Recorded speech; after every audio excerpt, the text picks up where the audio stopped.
Morning. It's great to see everyone here. This is an indication that we're moving back to normal in a lot of ways after last year and the things that we had to overcome. And I think sometimes that when we have the opportunities to get back to normal, we actually have a greater appreciation for the things that we missed. And you all know this is one of my favorite things to do each and every year, so I actually have a greater appreciation to be here and to see you again. But this is always sort of the thing that this is the kickoff for the season. It means the season is right around the corner. The excitement starts to build, the interest builds, and we have great memories from this event. I don't know how many of you have been here long enough to remember when our dog Lizzie, Miss Terry, came here with me and was on the 7th floor with our dog, and Miss Terry decides to go shopping and leaves the dog in the room, and the maid opens the door and, scared to death, lets the dog out. It was a boxer. And from the 7th floor to the elevator to down here to the interview room, she ends up on my lap. So I don't know how many people have remembered that, but we have some great memories of being here. This is also the indication that sort of this is our vacation time as coaches in most cases, the first part of July, that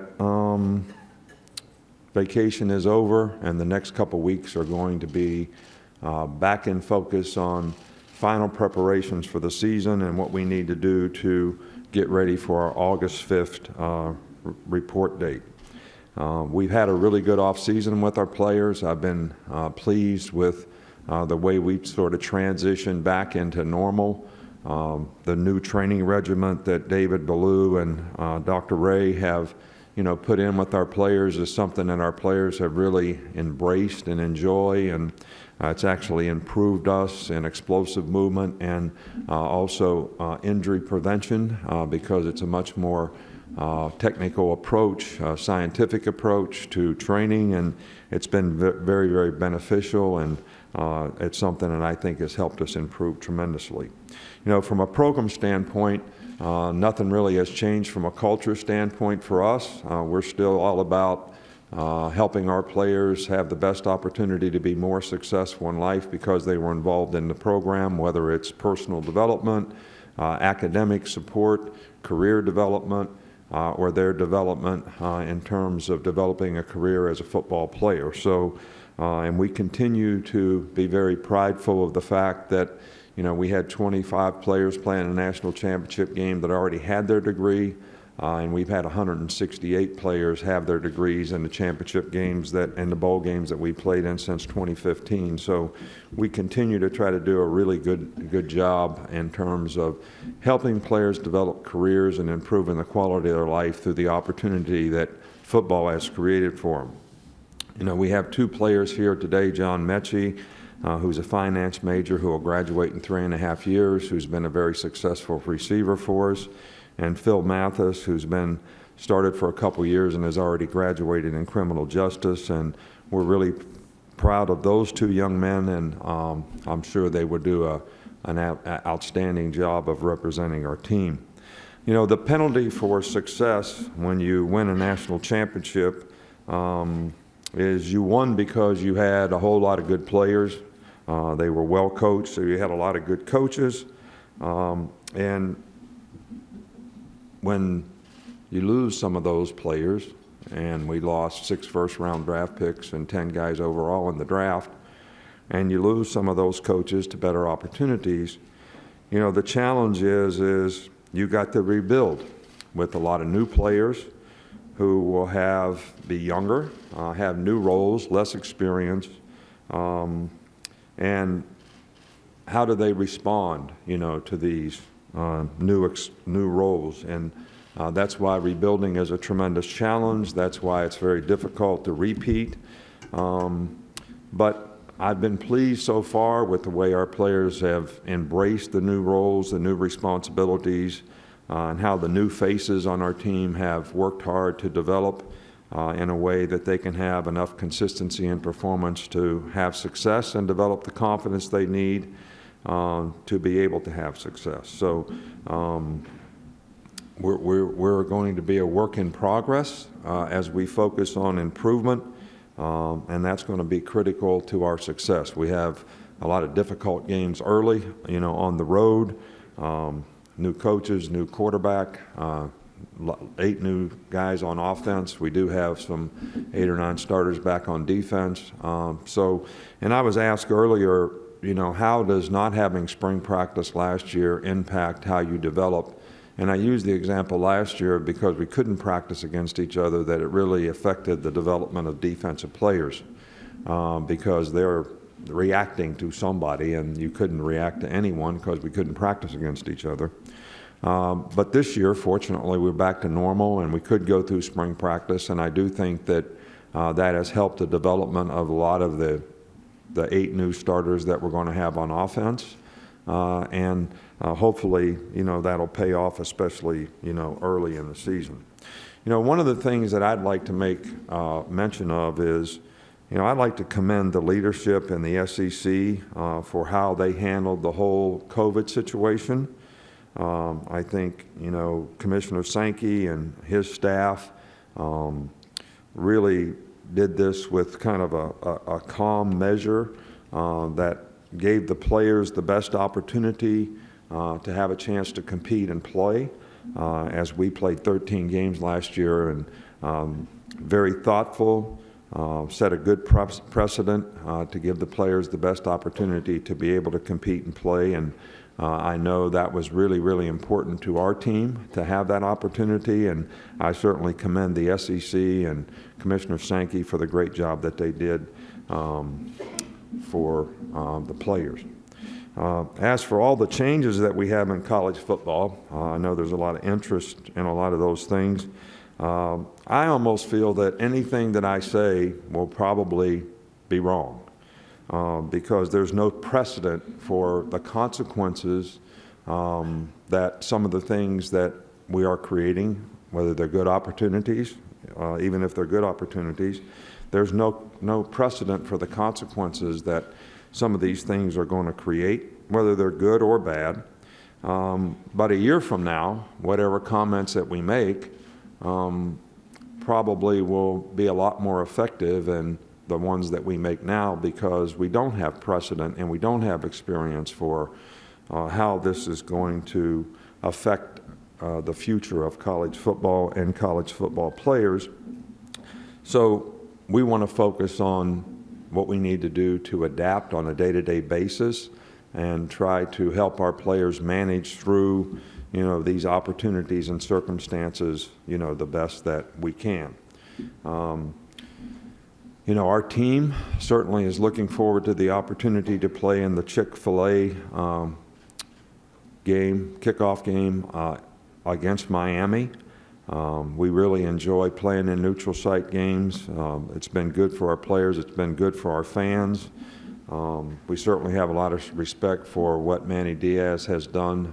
The team that Miami has, they were 8-3 last year with a lot of good returning players. So this will be certainly a challenge for us as an opener, and something that we're certainly looking forward to. We're looking forward to fans being able to come back to games. I think if there was one thing that our players that went out early for the draft last year, all said to me with very, very sad eyes is, I just hate it that my last year that I played college football, we didn't have fans. And I think that's how important, fans are to players, to the game. And I certainly thank you for, promoting, our game, promoting the players, creating interest, for our game so that there are fans and there is excitement. And it is something that reinforces the players in a positive way for all the hard work that they do to be able to play and participate in a game that they love. So with that, any questions? Thank you, Coach. If you have a question, raise your hand. Peyton, Jessica, and Emma are working our microphones today, and we'll start right up front here on the left-hand side with Dennis. Dennis Dodd, CBS Sports. Nick, could you expand on the comments about Bryce Young, approaching 7 figures for NIL, maybe the good and the bad of that, how that affects the locker room and the chance for, any player who comes to Alabama maybe could earn that? Well, I think, first of all, what I said before is anything that I say now, because there's no precedent for it, you don't really know how it's going to affect things. Players have always been able to work and earn money. That's something that you could do 10 years ago, 20 years ago. It's something I did when I was a player. The college landscape changed to some degree when players got cost of attendance. We made rules that allowed them to go to summer school on scholarship, which we didn't used to have. So most players with this additional money and the opportunity to advance their academic circumstance chose not to work. So all we've done is create an opportunity for players to work. The only thing is, the question is because it's not going to be equal, and everything that we've done in college athletics in the past has always been equal. Everybody's had equal scholarship, equal opportunity. Now that's probably not going to be the case. Some positions, some players will have more opportunities than others. And how that's going to impact your team, our team, the players on the team, I really, can't answer because we don't have any precedent for it. I know that we're doing the best we can to try to get our players to understand the circumstance they're in, the opportunity they have, and how those opportunities are not going to be equal for everybody. And it'll be important for our team's success that people are not looking over their shoulder at what somebody else does or doesn't do. So, but any other comments that I would make about this with no precedent, no experience, would probably a year from now not be looked on or viewed on as very smart. Coach will go down in front of me, center aisle on the left. Hey, Nick. Nick Kelly from the Tuscaloosa News. More than half the coaches here were not here 2 years ago. And as Commissioner Sankey said, this is, I believe, your 19th appearance. What would you say is the key to longevity in just such a fickle business? Oh, I think that's simple. You got to win. So what does it take to win? I think that answers the question better than anything. And I think you have to have culture in your organization, which probably comes from the mindset of the people in your organization to have goals and aspirations for what they want to accomplish and what they want to do. And I'm talking about players as well here. And they have to have a good understanding of what does it take to accomplish those goals and aspirations to be the best that they can be, and how do they have to edit their behavior to be able to do that, and can they have the discipline, self-discipline on a daily basis to execute and do the things they need to do, make the choices and decisions they need to make so that they can be the best that they can be.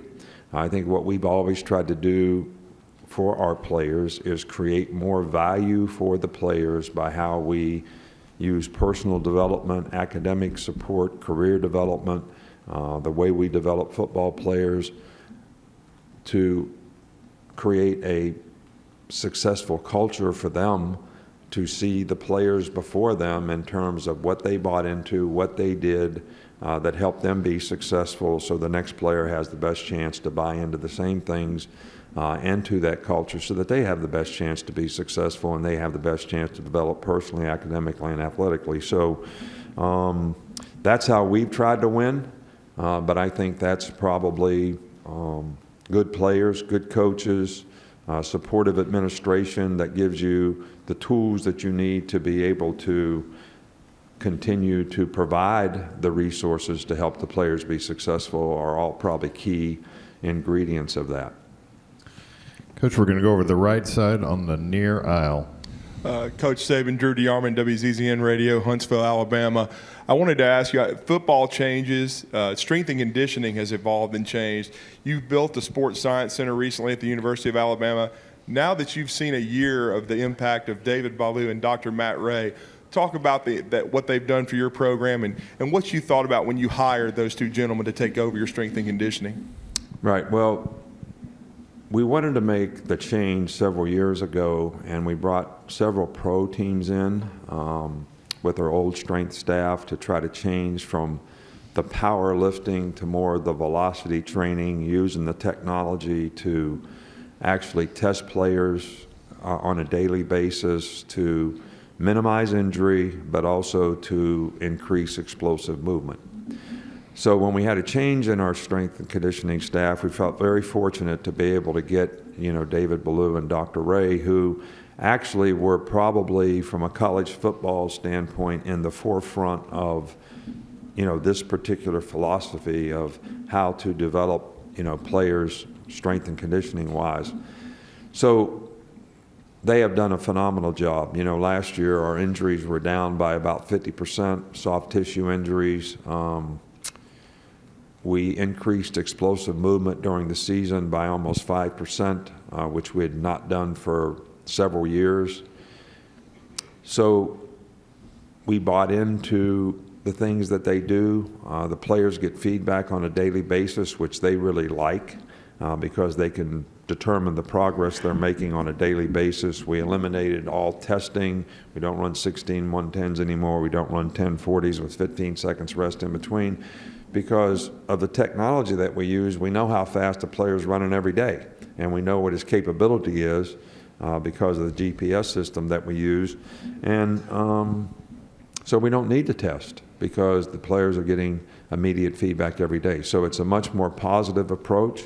The players have really bought into it from a flexibility standpoint and a strength and conditioning standpoint. And the technology has been very instrumental in helping the players see their progress and buy into this process. And David and Dr. Ray have done a phenomenal job, really. And this is, I think, helped our program tremendously. So we'll go down here on our left on the third row. Stephen Smith, Touchdown Alabama magazine. Coach, how excited are you to coach a young man like Henry To'oTo'o, and what does he bring, or what could he bring to enhance the defense this season? Well, we thought Henry was one of the best players and defensive players in our conference, in watching him play at Tennessee. And we had recruited him in high school. We thought he was an outstanding player in high school. You're talking about a fine young man who's very intelligent, very instinctive player, very conscientious, wants to know everything about not only what he does, but everybody on the defense. He's got really good leadership qualities. So I think there's a lot of positives that he can bring, especially, you always want to have a great signal caller, quarterback type guy on defense, regardless of what kind of player they are. Those things really enhance the chances of all the other players on defense playing with confidence because they're confident in the call that they're getting, the adjustment that they're making, and I think that's something that Henry can really add to us, as well as being a very productive player. Hey, we're going to stay in the same section, a row back. Michael Katz, Northeast Mississippi Daily Journal. We had an opportunity to talk to Lane Kiffin yesterday, and he had a lot of nice things to say about you. I'm just curious, from your perspective, where have you seen him grow the most from when he joined your staff to where he is now? Well, Lane did a fantastic job for us when he was the offensive coordinator, and I don't think that he probably gets – we made a tremendous change when Lane came in. And Lane had always been the same kind of philosophy-wise as we were in terms of pro-style football. And because of what Ole Miss, and it's ironic that he's at Ole Miss now, had done and beaten us a couple times, running the spread, running RPOs, running a lot of screens and things that were difficult to defend because of the rule of blocking downfield when the ball's thrown behind the line of scrimmage. And we weren't utilizing some of those things, which I thought put us at a disadvantage. And Lane really hadn't done much of that stuff either. So when he came in, I said, look, we want to change this. We need to research this. You're smart. We can do this. And he actually did implement that and was the first one to sort of change how we did things on offense. It enhanced our opportunity to score more points. So he did a really good job. And I think there's been, because we're a little different, a lot of people have sort of wondered what the relationship was, but we never really had a bad relationship because there was always a lot of mutual respect for the kind of play caller he was, the kind of coach that he was, and the job that he did. And I actually said and told the people when he went to Florida Atlantic that Lane will be a better head coach than even he is an assistant because he has those kinds of qualities, and obviously he hasn't disappointed in the job that he did there or the job that he's done at Ole Miss. So none of this is a surprise to me, and I didn't hear his comments, so I can't comment on those, but I can only say from my perspective how much respect I have for him as a coach. Which we're going to go in the center section alongside the right aisle. Hey, Nick, Jordan Hill with Opelika Auburn News. I want to ask about a couple of local players, Javion Cohen and Christian Story. So what have you seen from both of those guys as they get ready for their second year with y'all? Javion Cohen has developed very nicely and probably most likely will be a starter on our team probably now. So if he continues to develop and do his job well, he'll be a starting probably left guard on our team. He's done really well in school. He's been a good person. He's worked hard. So we're very pleased. Christian Story, playing a new position. You know, when you play high school quarterback and we move and we make a defensive back, which he thinks he is a defensive back, and we think that's his future as well, probably takes a little bit more time to develop at a new position because you don't have the sort of background experience, knowledge that some players have who played that position in high school.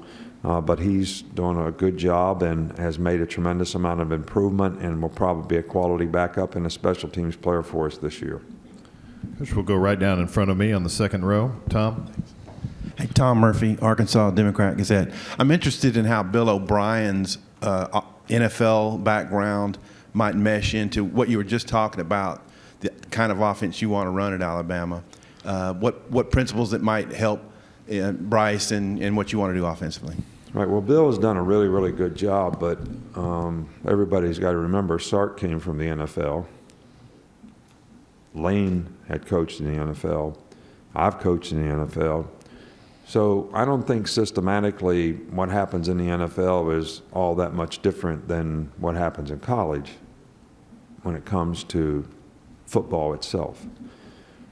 I think the differences in the NFL is how you bring players to the team, and you're coaching a different kind of guy, and the whole philosophy of developing players is not the same as it is in college. I think they want to develop players. They don't have the same opportunity to do it personally, academically, and athletically. So it's a little different dynamic.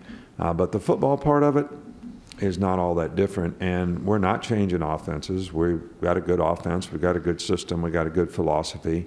Bill has certainly added to that in a positive way, and we'll probably continue to make some changes, but from a terminology standpoint, from a player standpoint in our building, our offense was very, very productive, and we want to continue to run the same type of offense and feature the players that we have who are playmakers who can make plays, and I think Bill will do a good job of that. All right, we'll go over along the left-hand side along the wall. Mike. Mike Bianchi, Orlando Sentinel. I'm going to refer to you as Coach and not Nick, if you don't mind. Coach, vaccine rate, where are you guys with that? There's at least one conference who's mandating vaccines among coaches and staff and players and a couple of institutions. Is that such a bad thing to mandate vaccines among athletes because they're in such close contact? Well, I think there's two issues when it comes to vaccines. You know, first of all, we've had a large majority of our players who have gotten the vaccine and we've given every player, you know, on our team the choice to do that. I think there's, you know, a couple things to consider. First of all, you have a personal decision, which comes down to risk of COVID relative risk to the vaccine, because it's the same thing. We don't really have a lot of knowledge about how this stuff is going to affect people in the future. So that's a personal decision that everybody has the right to make. On the other hand, you also have a competitive decision to make because you're going to be a part of a team. So how is the choice and personal choice and decision you make affect the team? And I think there's been a couple of examples here in baseball now that has had a huge effect and impact on teams. North Carolina State in the College World Series maybe had an opportunity to win the national championship, and because of their circumstance with COVID, which I don't really understand who got vaccinated, who didn't, what caused what, but the whole issue created a circumstance where they couldn't continue to play.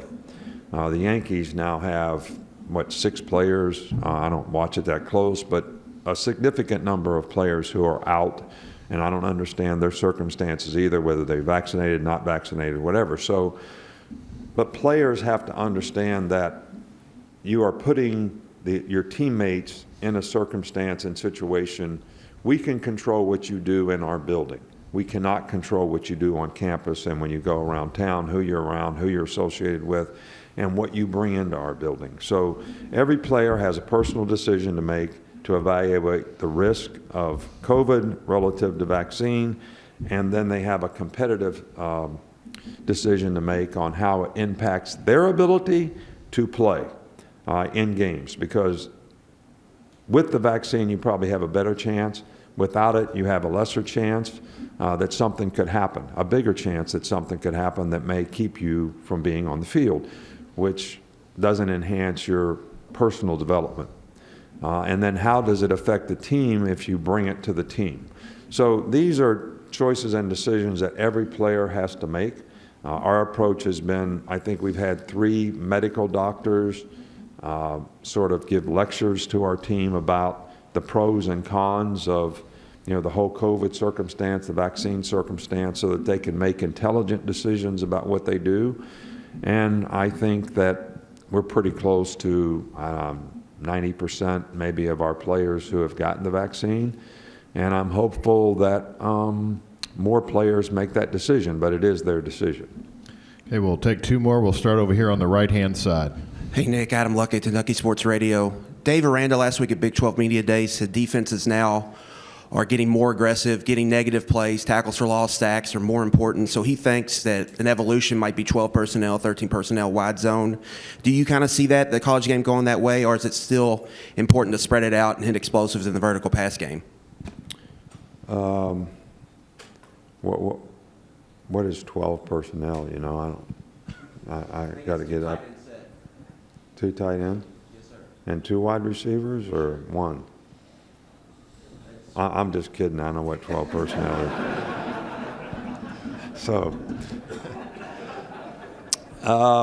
look, I think things always sort of cycle, and I think that the trend has been, and in a very positive way, the trend has been very productive to be in the spread.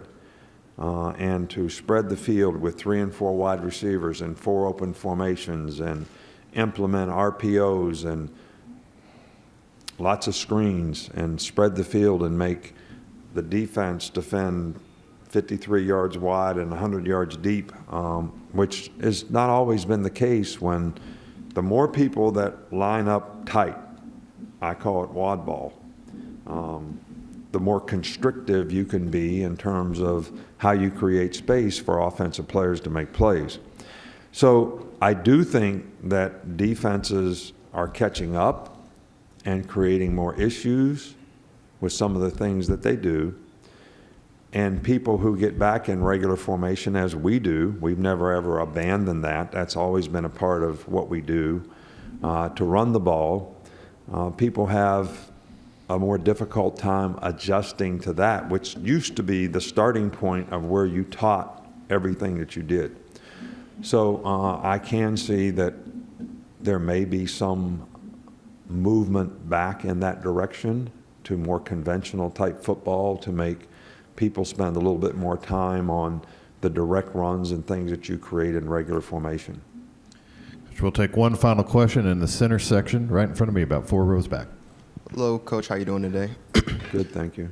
My name's Gerard Hamilton with the Tuscaloosa News. For a lot of teams in the regular season, playing Alabama is as close as they're going to get to being in a national championship game for some of them. With the roster turnover and the coaching turnover, what do you tell your coaches and your team week in and week out about playing bad teams or versus playing good teams? Do you tell them something different? What's the mindset going into every game? Well, I think the mindset for our players is be the best player that you can be.